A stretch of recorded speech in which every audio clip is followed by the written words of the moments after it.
wassalamu ala asyrafil mursalin Sayyidina Muhammadin wa ala alihi wa sahbihi ajma'in. Allahumma allimna ma yanfa'una wanfa'na bima 'allamtana wa zidna ilman ya rabbal alamin. Allahumma la sahla illa ma ja'altahu sahla wa anta taj'alul hazna idza syi'ta sahlan sahlan sahlan. Amma ba'd.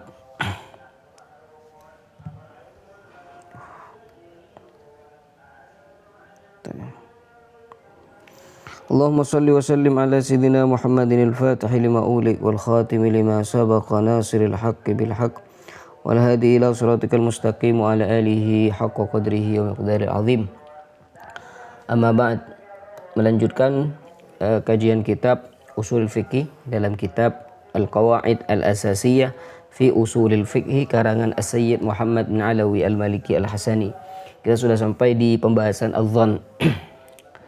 Qala wa dhannu huwa tajwizu syakhsi li amrayni ahaduhuma azharu min al-akhari indahu. Yang dikatakan dhann adalah kemungkinan dua perkara di mana salah satunya itu ada yang lebih tampak daripada yang lain. Kemungkinan dua perkara yang satunya itu lebih kuat dibandingkan yang lain. Jadi kalau meragukan sesuatu apakah itu benar atau tidak, dan kalau dipresentasikan itu 50% 50%, itu namanya syak.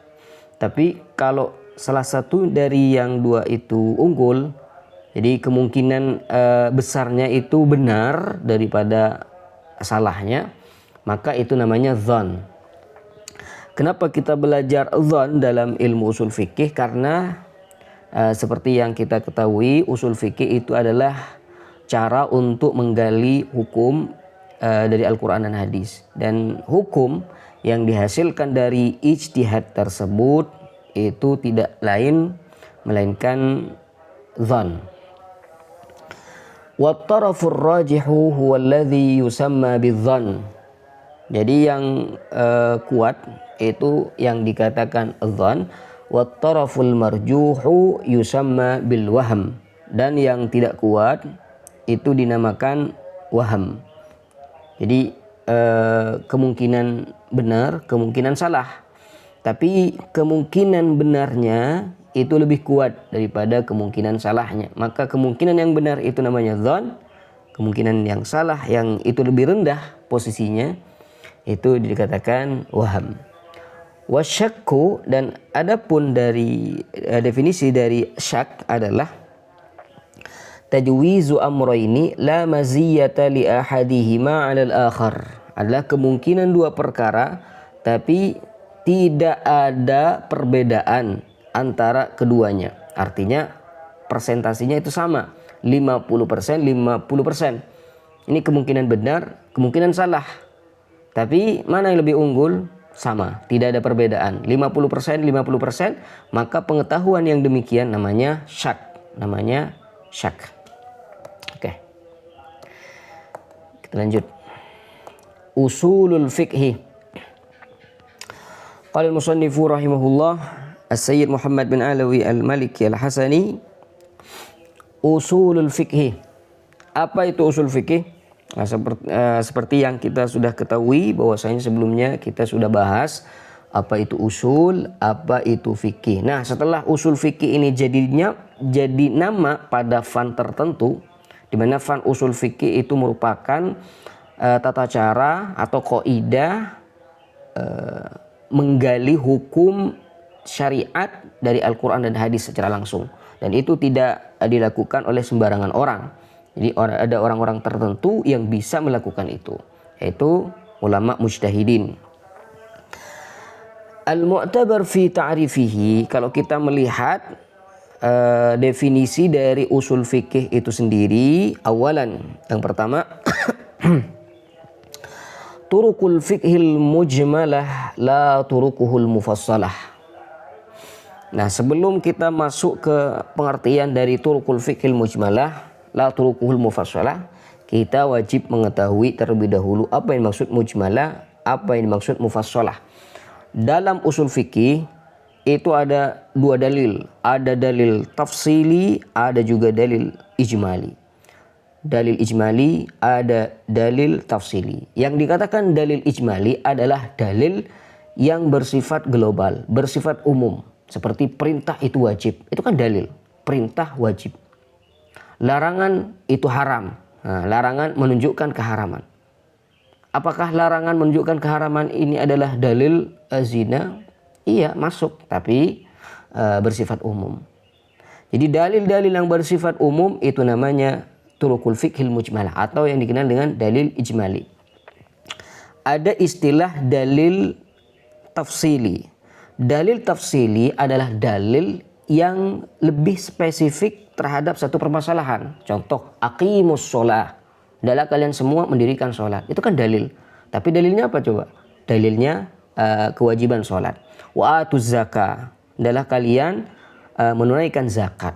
Itu dalil. Tapi apakah itu umum? Tidak. Itu dalil khusus zakat. Ya. Walillahi 'alan nasi hajjul bait. Itu dalil haji. Kutiba alaikumus siyam, dalil puasa. Maka dalil-dalil yang bersifat khusus lebih spesifik terhadap satu permasalahan, maka itu namanya dalil tafsili. Nah, setelah kita mengetahui itu semua, kita baca ini.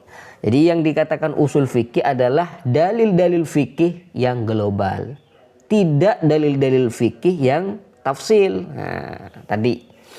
Jadi dalam usul fikih itu kita bahas dalil-dalil yang secara global, tidak membahas oh ini dalilnya zakat, oh ini dalilnya puasa, dalil haji, dalilnya sholat, tidak, karena itu pembahasannya nanti di fikih. Nah, sekarang kita tidak belajar fikih, kita belajar usulul fikih, ya, kaidah untuk menggali fikih itu bagaimana. Nah, tentunya di situ kita akan membahas dalil-dalil yang berkaitan dengan usul fikih, tidak membahas dalil-dalil fikih. Kenapa? Karena dalil-dalil fikih itu ada tempatnya, bukan di sini. Seperti apa dalil-dalil yang bersifat global? Kal bahsi fi mutlaqil amri bi annahu lil wujubi haqiqatan. Bahwasanya perintah itu menunjukkan kewajiban secara hakikat. Wa mutlaqun nahyi bi annahu lit tahrimi haqiqatan. Kalau ada larangan berarti itu menunjukkan keharaman. Jadi ini poin pertama dalam definisi usul fikih.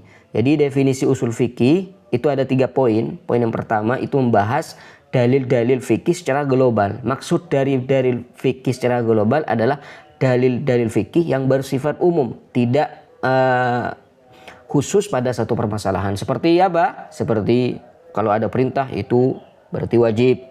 Kalau ada larangan berarti itu haram. Kalau qiyas hujjah, ya. Ijma hujjah, nah, seperti itu.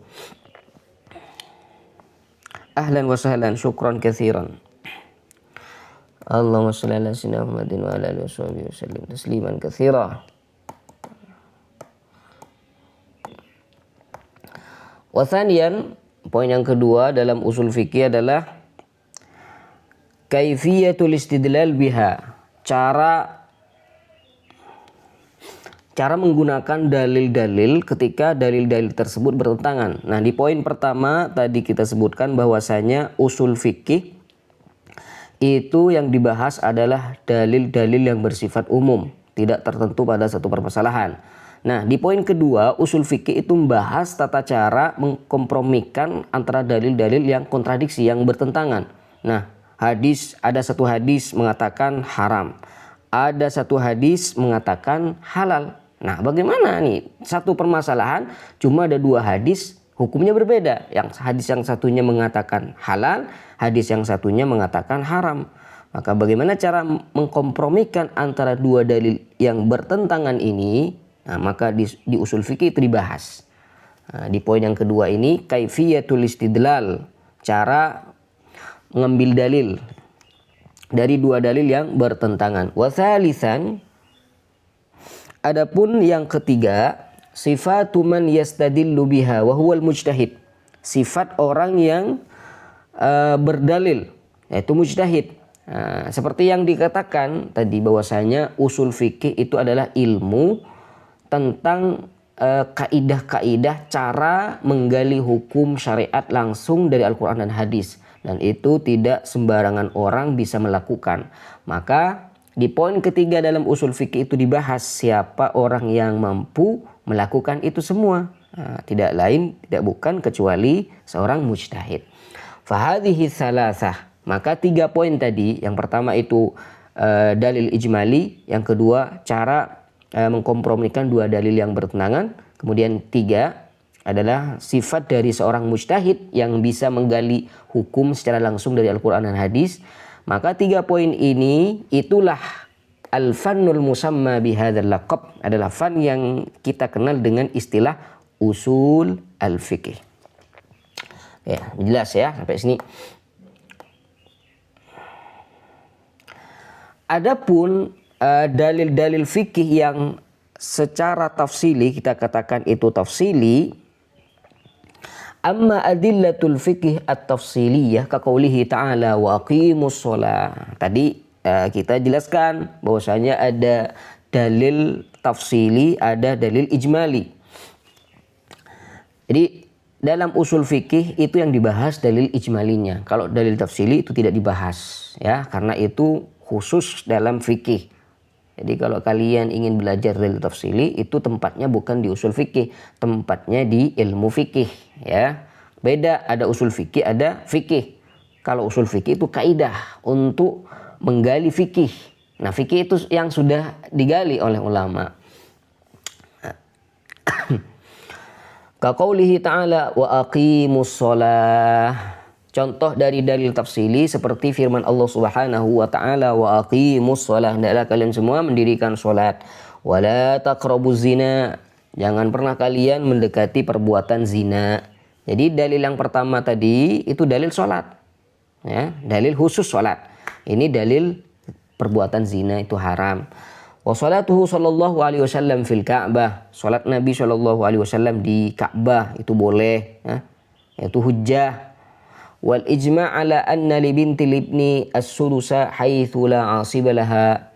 Ijma' para ulama kalau bintubnin itu berhak mendapatkan bagian 1/6 haitsu la 'asiba laha. Jadi dalam ilmu faraid itu, ya, dalam ilmu faraid. Wa qiyasul aruz 'alal burri fi man'i bai'ihi mutafadilan. Dalam hadis itu dijelaskan bahwasanya yang ada riba itu burun dengan burun, gandum dengan gandum. Kalau dalil apa itu? Dalil beras itu tidak ada. Nah, maka beras ini dikiaskan pada gandum. Di situ juga ada riba. Wastihbabut taharah liman wastishabit taharati liman syakka fi baqaiha. Melanggengkan taharah atau suci, bersuci bagi orang yang ragu apakah dia masih punya wudu atau tidak, ya. Jadi tadi misalkan punya wudu sampai sekarang dia tidak yakin ada atau sudah batal wudunya, tidak yakin, maka bagaimana caranya? Berarti dia sekarang punya wudu. Maka pembahasan yang seperti ini yang khusus pada satu permasalahan falaisat min usulil fikih, itu bukan pembahasan usul fikih. Wa innama yudhkaru ba'duha fi kutubihi litamtsil. Itu disebutkan di kitab-kitab usul fikih hanya sebagai contoh. Wan nadhar fiha innama huwa wazifatul faqih. Jadi yang melihat dalil-dalil tafsili itu bukan tugasnya seorang usuli, itu tugasnya seorang faqih atau mujtahid. Fa innahu yatakallamu ala anna al-amra fi nahwi qaulihi ta'ala wa aqimus shalah lil wujub, ya. Wan nahyu fi qaulihi ta'ala wa la taqrabuz zina lit tahrim. Jadi seorang faqih memandangnya dari situ, ya. Bi khilafil usuli, beda halnya dengan ulama usul fikih. Fa innahu innama yatakallamu an muqtadal amri wan nahyi min ghairi nadharin ila ithalin khas. Ulama usul fikih itu membahasnya apa itu perintah, apa itu larangan. Perintah itu menunjukkan kewajiban, nahi menunjukkan keharaman tanpa memandang permasalahan apa itu. Nah, ini namanya usuli, ya, namanya usuli. Jadi usuli ini tidak mandang permasalahan tertentu. Abwabu usulul fikih.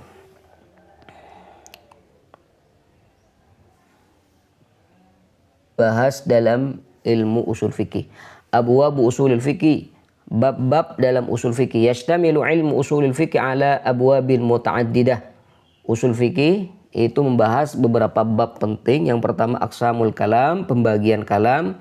Ada juga perintah. Yang ketiga itu larangan. Yang keempat itu al-am, lafaz am. Yang kelima al-khas, ada lafaz khas. Yang keenam al-mubayyan, lafaz mubayyan. Yang ketujuh mujmal, lafaz mujmal. Yang ke-8 al-zahir, lafaz yang zahir. 9 al-muawwal, lafaz yang muawwal. 10 af'alu sahibi syariah, tindakan Nabi SAW, apa ini hujjah atau tidak. An-nasih, pembahasan nasih mansukh, al-ijma'. Yang ke-14 al-akhbar, hadis. Yang ke-15 al-hadar wal ibahah, larangan dan kebolehan. Yang ke-16 itu qiyas. Qiyas itu menyamakan satu permasalahan dengan permasalahan yang lain, dan itu kita akan bahas satu persatu. 17 tertibul adillah, runtutan dalil. Ketika dalil itu bertentangan, mana yang dikedepankan? Tentunya itu yang lebih unggul, itu yang dikedepankan. Yang ke-18 wasful mufti, seorang mujtahid itu sifatnya seperti apa? 19 wasful mustafti, sifat dari mustafti atau muqallid seperti kita ini seperti apa? Nah, yang ke-20 nih pembahasan mujtahid. Itu kita akan bahas satu persatu ya, ada pembahasan khusus nanti. Allahumma shalli ala sayyidina Muhammadin wa ala alihi wa sahbihi wa sallim tasliman katsira.